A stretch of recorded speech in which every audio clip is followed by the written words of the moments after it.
story you are about to hear is true. Only the names have been changed to protect the innocent. Fatima Cigarettes, best of all long cigarettes, brings you Dragnet.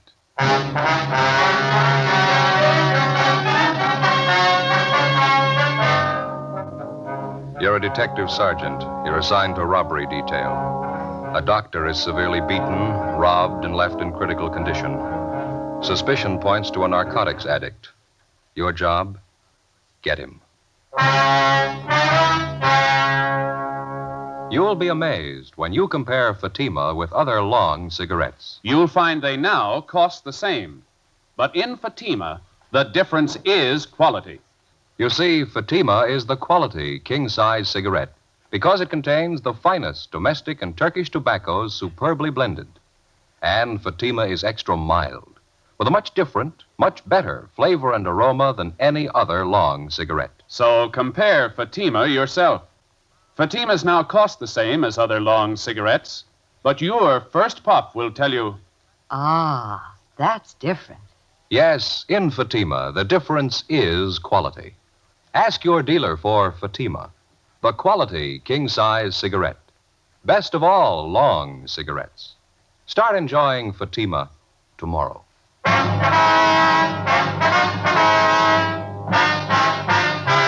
Dragnet, the documented drama of an actual crime. For the next 30 minutes, in cooperation with the Los Angeles Police Department, you will travel step by step on the side of the law through an actual case transcribed from official police files. From beginning to end, from crime to punishment, Dragnet is the story of your police force in action.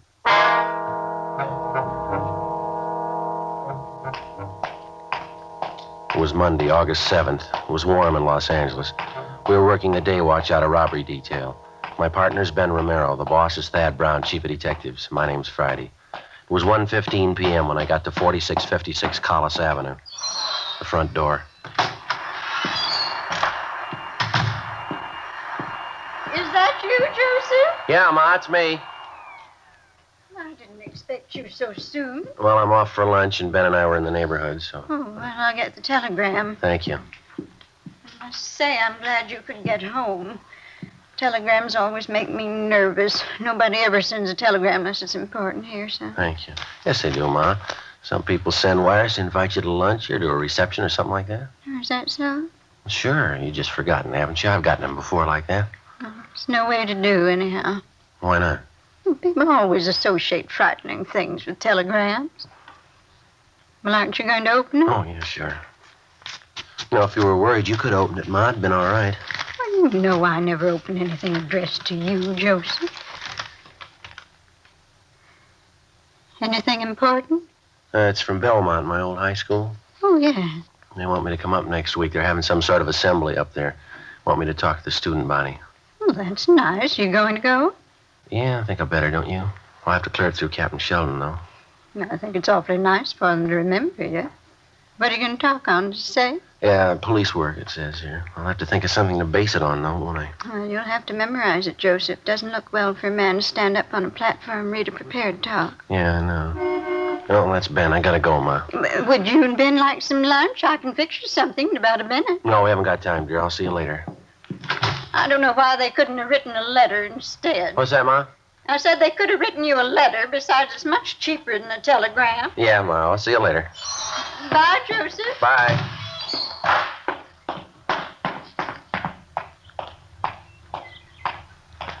Just got a call, Joe. They want us to call the office. Oh, well, I might as well do it from the house, huh? Yeah. All right, I'll be right back. Right.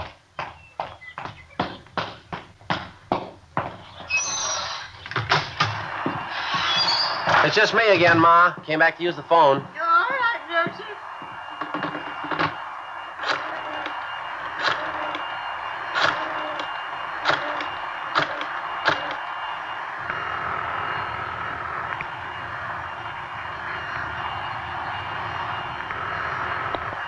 City Hall. 2511, please. 2511. Primary Chandler. This is Friday, Glenn. Got one for you, Joe. What? I can't hear you, Glenn. Got one for you. Wait a minute, I can't hear you. Hey, Ma, would you hold that vacuum for a minute, please? I can't hear. Oh, all right, Joseph. Thank you. I'm sorry, Glenn. What'd you say again? That's right. That young kid hit again, doctor's office. Yeah? It It's that same kid, only this time he got a little rough. Victim's at Georgia Street. He's still carrying that gun Did he use the gun? to beat the man with. Victim's a 55-year-old doctor. No reason for it, Joe. All right, we'll get right on it. Right, bye. Yeah, bye. Okay, Mom, all through. All right, son.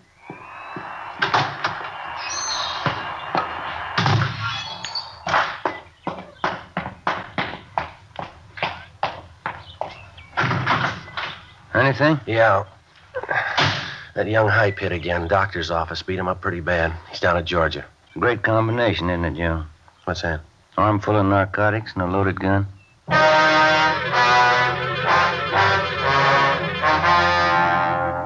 Monday, August 7th.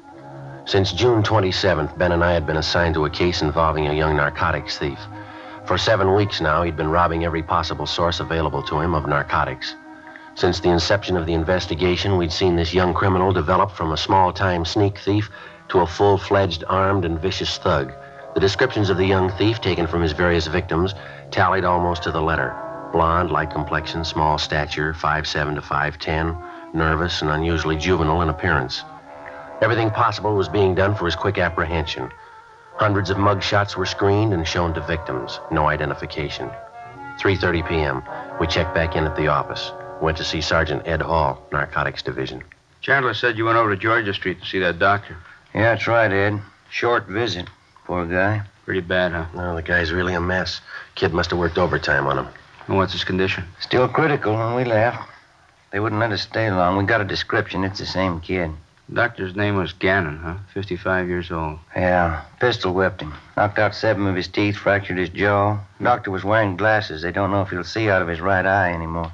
Well, this puts Junior in the big leagues now. Yeah, it sure does. We got out a supplementary all points on him. Here's a list of the junk that he got. It's quite a haul here. Yeah. Morphine quarter grain, 30 vials. 5 vials, half grain codeine. Dolphine quarter grain, 6 vials. Yeah, you did all right. Long list here. We got that from the nurse. She was out to lunch when it happened. It's a small office out there, and the doctor closes up at noon. Nurse goes out to lunch, and he eats in the office. That's when the kid got to him. He knew when to hit, didn't he? Yeah. Our boys haven't been able to turn up a thing for you. Nobody seems to know the kid. Well, the amount of stuff he hauled out of that doctor's office, something ought to show, shouldn't it? Should, yeah, with a haul like that. You got anything at all to work on? Yeah, that car that was used on the job. Still got it staked out. Well, we just picked this up from the report counter. Yeah. Uh-huh. Car was reported stolen 2 hours after the robbery. It's a little bit of a break, huh? The report was taken out at the Wilshire station. Mrs. Irving Adams states that her husband had notified her that the car was stolen from him while he was at work today. Said he always parks it out in front on the street. We haven't checked it out yet, but we figured it was a good place to start, maybe. Wait a minute. What'd you say that name was? Irving Adams. No, let me see that report. Well, this Adams is a user. He's up in county now, waiting trial. Are you sure about that? Yeah, Walker and I picked him up. I just talked to Adams up in the county jail this morning. How long's he been in?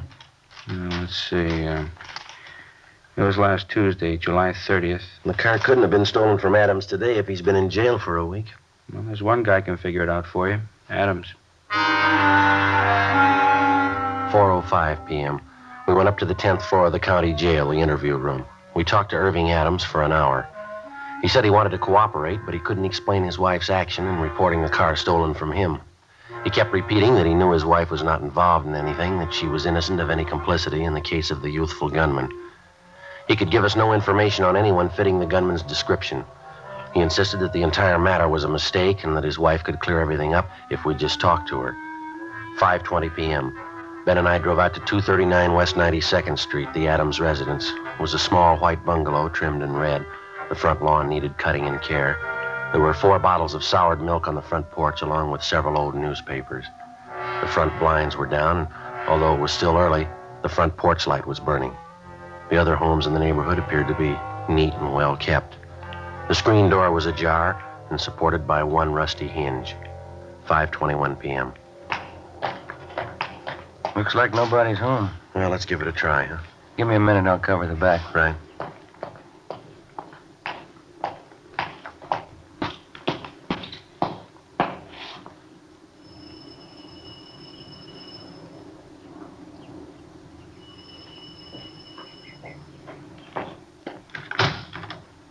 Yes.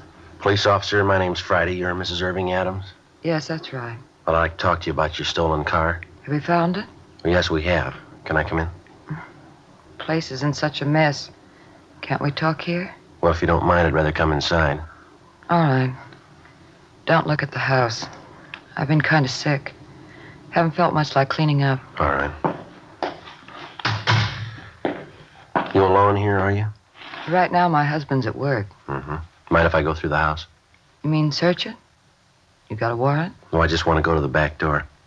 What for? Well, my partner's around back there. This the way to the back door here? That's right. Mm-hmm. This it? It's locked. Keys in the door. All right. Hey, Ben? Yeah, everything all right? Yeah, fine. Is he a police officer, too? Yeah, that's right. This all there is to the house here? What do you mean? Well, just these 3 rooms here. Yes, that's all. And I thought you said you were alone here. I am. Now, who's that woman lying down in the other room? That's Catherine. I didn't want you bothering her. She's been sick, too. She sleeps most of the time. I just forgot about her. Mm-hmm. Anybody else around? No, nobody. No, I mean anybody sick or otherwise. Anyone besides you and this girl in there? Well, you've been in every room in the house except the bathroom. Mm-hmm. This it here? Yes.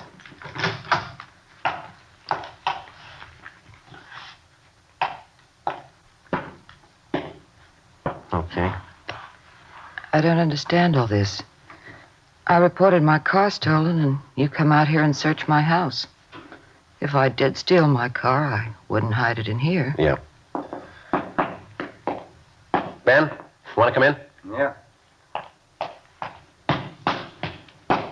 Could you tell me something? Yeah. Why are you here? Well, I told you we found your car. This is Sergeant Romero. How do you do? What's the trouble? Anything wrong?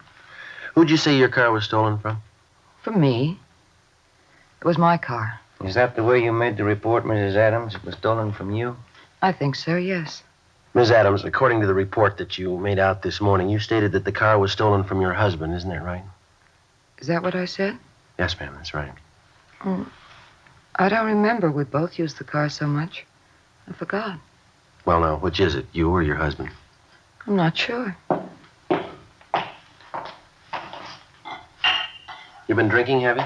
A little bit, just to ease my nerves. I haven't been feeling well. Well, it's obvious you're not drunk, Mrs. Adams. Why don't you keep your story straight? Well, officers, I am telling the truth. Well, your husband's in the county jail. He's been there for a week. The car couldn't have been stolen from him. Now, could it? I didn't say it was stolen from him. Is this your signature, Mrs. Adams? Yes, sir.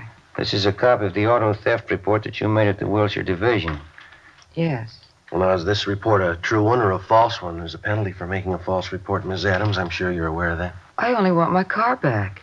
Who was it stolen from? Whatever it says there, my husband. Mm-hmm. Now, we just told you that he's in jail. He's still in there. We just talked to him. The car couldn't have been stolen from him. Have you got anything to say to that? No. Well, I think we better go downtown where you can sit and straighten yourself out and give us some right answers. I don't want to go to jail. Well, that's just where you're going if you don't snap out of it and come up with the truth. I know who you want.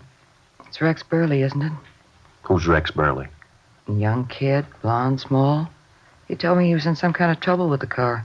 Said if I'd tell the police it was stolen, it'd be all right that way. Mm-hmm. Do you know where he is now? No, I don't. You sure about that? That's the truth. Yeah, come on. Yeah. Catherine's awful sick. Mm-hmm. She always sleep this heavy? Only when she's sick. She's really out, isn't she? Yeah. Look at her leg. Yeah. She's a user. Say, this girl's on narcotics, Ms. Adams. Are you a user? No, I'm not. I don't know where Catherine gets it. How about Rex Burley? He's on it, too. Maybe she gets it from him. Is there any stuff in the house now? Not that I know of. You want to tell us where Rex Burley is? I don't know. He called here about an hour ago. Catherine talked to him. Mm-hmm. Did he tell her where he was? Yes, he did. She wrote it down on a piece of paper. Where's that paper? Under her pillow.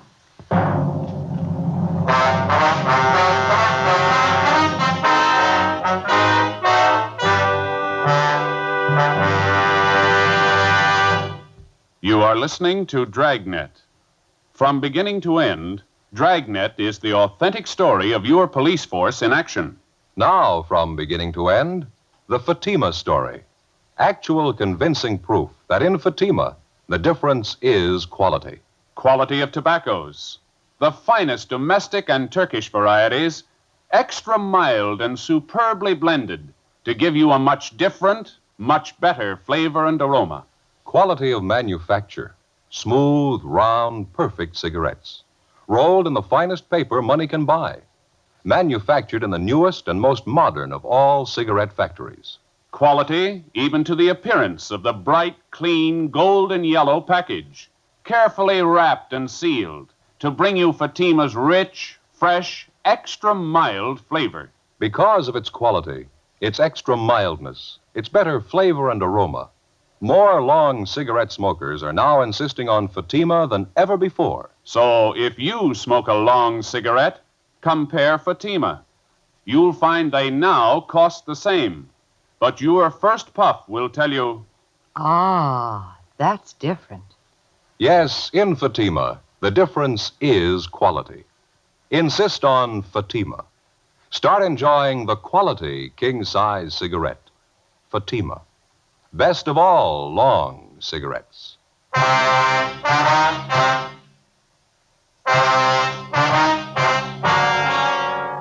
Monday, August 7th, 6:30 p.m. The young girl who was identified as Catherine Dorrance was awakened, and she produced Rex Burley's address. She stated that she'd known him for the past year. She had just graduated from high school and gave her age as 18. In talking further with both Iris Adams and Catherine Dorrance, we found that the description of Rex Burley checked out with that given us from the suspect's victims. They both stated that, as far as they knew, it was his true name, that he had no friends or associates known to them. A check with R&I showed no record on the name Rex Burley. At 6:37 p.m., Sergeants Hall and Walker from Narcotics Division arrived and continued the investigation of the two female suspects. A stakeout was placed on the house at 239 West 92nd Street. The address we got from Catherine Dorrance was a hotel on Washington Boulevard. We drove out and checked with the clerk. We asked if he had anyone registered under the name of Rex Burley, and he told us no. We gave him Burley's description. He said that a young man similar to that had registered and was in room 210. We got a pass key from the clerk. We walked up to the second floor.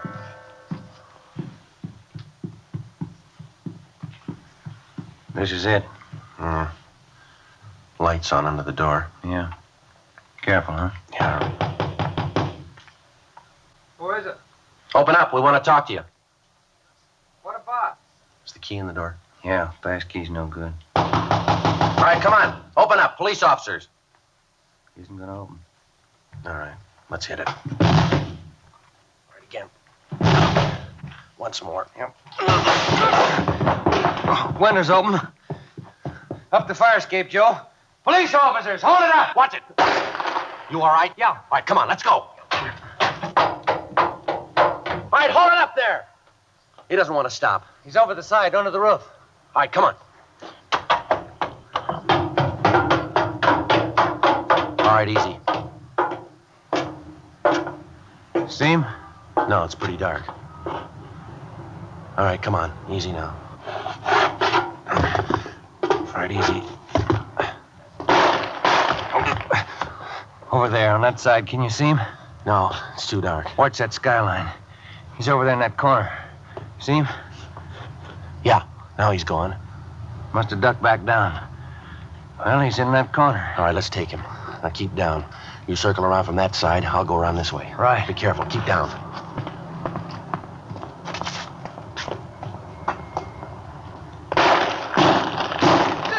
Don't shoot! Don't shoot! I quit! Please don't shoot! All right, throw that gun out. Get your hands in the air. Walk toward the middle of the roof. All right, here's the gun. I see him, Joe. I got him covered. You all right? Yeah. All right, keep those hands up. All right, stand still. I'm sorry. I'm sorry. All right, get your hands behind you. Ben? Let's go, Burley. I didn't mean to do it.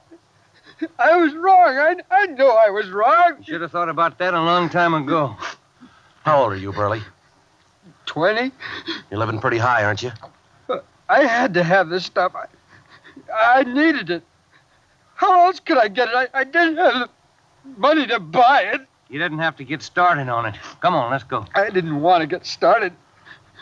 All of a sudden, I was just on it. I couldn't do anything about it. You don't understand. There was just somebody else to explain it to. There is, but they won't understand it either.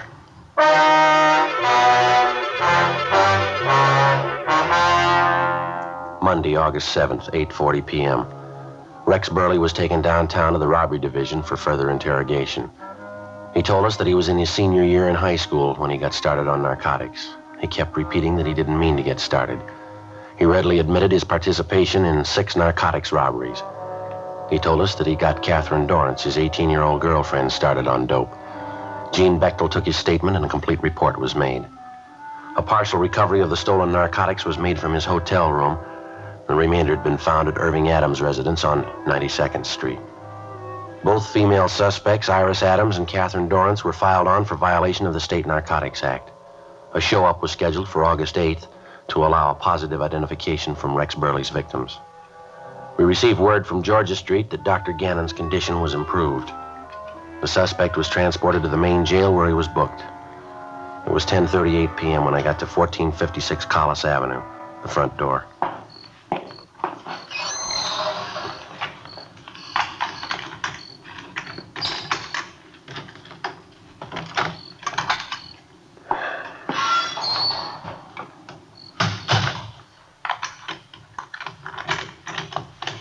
Joseph, is that you? Yeah, Ma.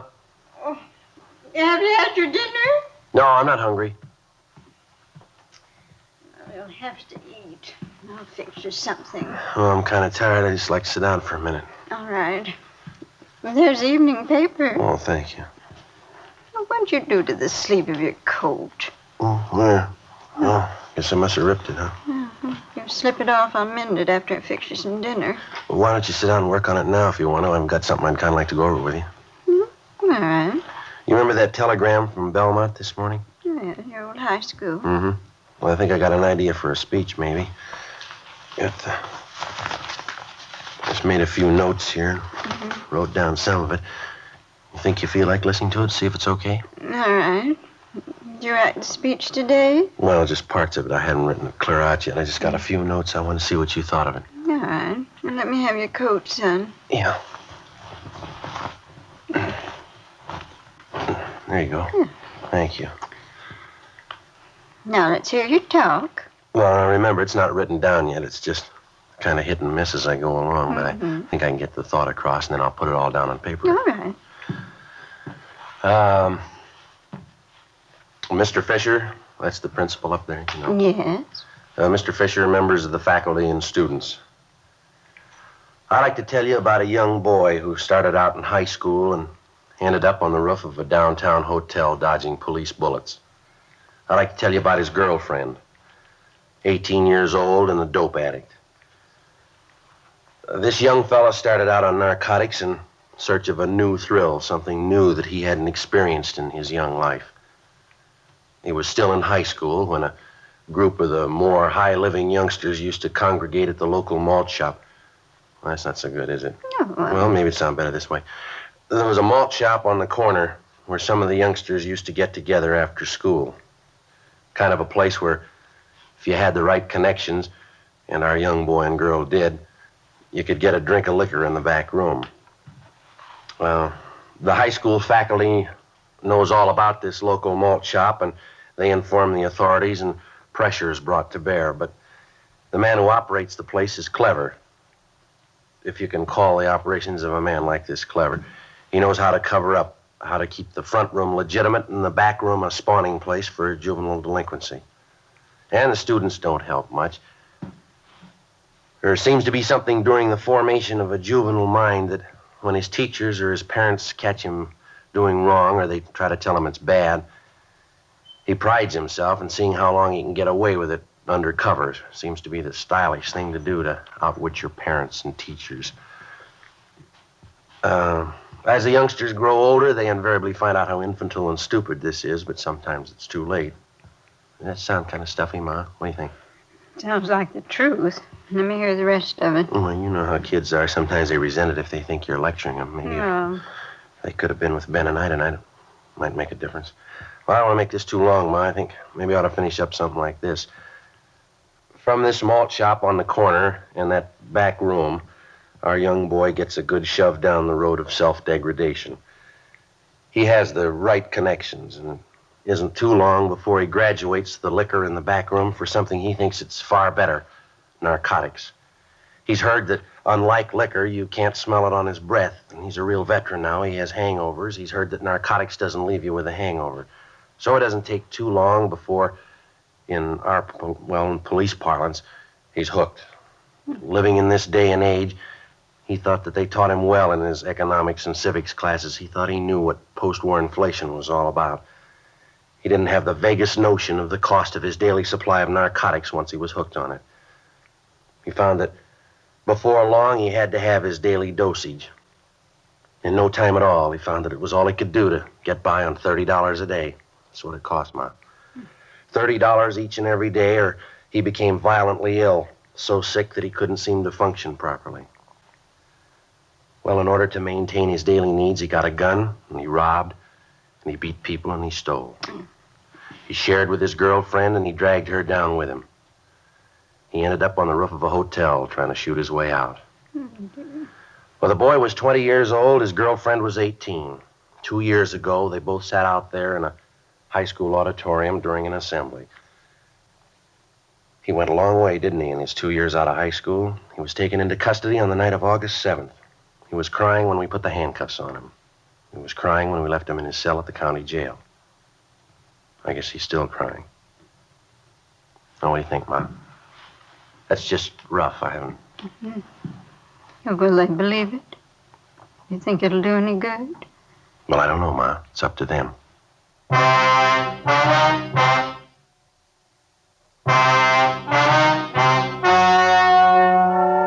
The story you have just heard was true. Only the names were changed to protect the innocent. On November 9th, trial was held in Superior Court, Department 83, City and County of Los Angeles, State of California. In a moment, the results of that trial. And now, here is our star, Jack Webb. Thank you. Friends, there are many cases on record of two people, not related, looking so much alike it's hard to tell them apart. A quick check of fingerprints, however, easily proves who's who. Now, at first sight, you could just as easily be fooled by king-size cigarettes. If you were to place a Fatima and any other king-size cigarette side by side, you'd find they look identical. But believe me, there's a real difference. In Fatima, that difference is quality. Quality that gives you extra mildness, a much better flavor and aroma. Compare Fatima with any king-size cigarette. The size is the same, now the price is the same. But in Fatima, the difference is quality. Buy a pack tomorrow.